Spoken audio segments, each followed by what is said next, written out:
வணக்கம். இது அடிப்படை ஜோதிடம். ஆல்மோஸ்ட் நம்ம ஒரு 50 to 60% தாண்டி வந்தாச்சு. இன்னும் கொஞ்ச நேரம் கிளாஸஸ் தான் இருக்குது. ஒரு வேகாக இருக்கிற சப்ஜெக்ட்லாம் ஓரளவுக்கு நம்ம முடிச்சாச்சு. இதுக்கு மேலே வர்றது எல்லாமே டெர்மினாலஜிஸ் தான். அந்த வர்க்கோத்தம்னா என்ன, வக்ரம்னா என்ன அப்படின்ற டெர்மினாலஜி கொஞ்சம் வரும். இப்போ வரக்கூடிய கிளாஸஸ் கொஞ்சம் இன்ட்ரெஸ்டிங்காக இருக்கும்னு நம்புகிறேன் நான். தலைப்பு போட்டுக்கோங்க, வர்க்கோத்தமம். வர்க்கோத்தமம் போட்டுட்டு ப்ராக்கெட்லேயே வந்துட்டு டபுள் ஸ்ட்ராங் அப்படின்ற மாதிரி நீங்கள் போட்டுக்கோங்க. இன்ஸ்டன்ட் காஃபி மாதிரி டபுள் ஸ்ட்ராங்காக அது வேலையை பண்ணும் அப்படின்ற மாதிரி.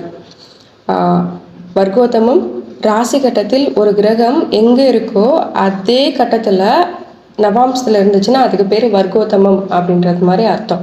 ஃபார் எக்ஸாம்பிள், புதன் மீனத்தில் இருக்காங்க, ரேவதியோட 4வது பாதத்தில். அதே மாதிரி நவாம்சில் போய் பாருங்கள், அங்கேயே புதன் இருக்காரு அப்படின்னா அந்த கிரகம் வர்க்கோத்தமம் ஆயிடுச்சு அப்படின்ற மாதிரி அர்த்தம்.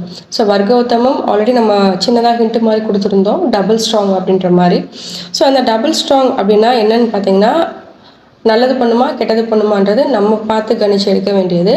ஆனால் ஜென்ரலாக மூல நூல்களில் பார்த்தீங்கன்னா வர்க்கோத்தமம் ஆன கிரகம் மிகவும் பலம் வாய்ந்த கிரகம் அப்படின்ற மாதிரி சொல்லியிருப்பாங்க.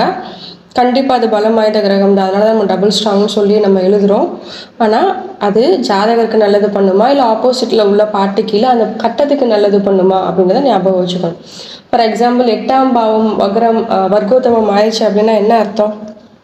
8ங்கிற ஒரு அவமானம், 8ங்கிற ஒரு சங்கடம் அப்படின்றது அவருக்கு வாழ்க்கையில் இருந்துக்கிட்டே இருக்கும் அப்படின்ற மாதிரி அர்த்தம். 8ன்ற வர்க்கோதமமான ஆயுள் ஸ்தானம் அதிகம்தான், இல்லைன்னு சொல்லலை, ஆயுள் பலம் அதிகம்தான் அவருக்கு.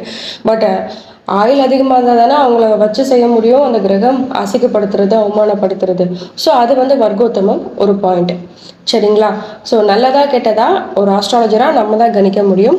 வர்க்கோத்தமம் புரிஞ்சுக்கிறதுக்காக சின்ன ஹிண்ட் மாதிரி போட்டுக்கோங்க, டபுள் ஸ்ட்ராங் அப்படின்ற மாதிரி.